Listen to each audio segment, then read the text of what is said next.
Hello, everybody. It's that time of year again where we need to update our records as far as what CEU hours that the committee approved actually got entered into MDE by the district, and also just updating the year that your license is due for renewal since everybody got that extension of 1 year.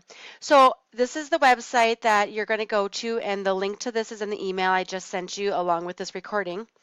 You're going to sign in with your district Google account.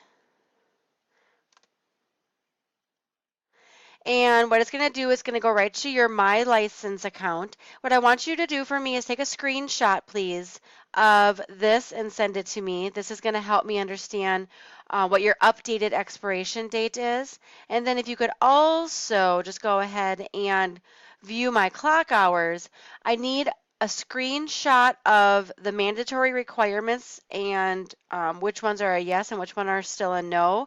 And then scroll down for me and take a screenshot as well of whatever is down here. And I'm going to update what total clock hours you have at this point, as well as, like I said, the mandatory requirements.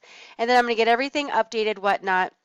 And then we can go from there and see if there isn't any perhaps past PLC times that have not been submitted yet, and just remind Jason to kind of get some of those automatic hours entered if they haven't already, to get you as close to the 125, especially for those of you that are renewing this year, like 2019, because if you are in a renewal year like myself, as you can see, you are actually eligible to renew as of January 1, which is kind of nice because then any professional development that you do past January 1 will actually apply to your next license. So for example, when we meet for March PD, for example.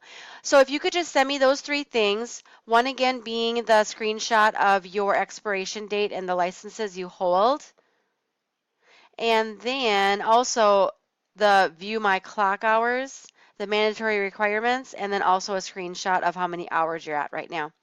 Let me know if you have any questions. Thank you.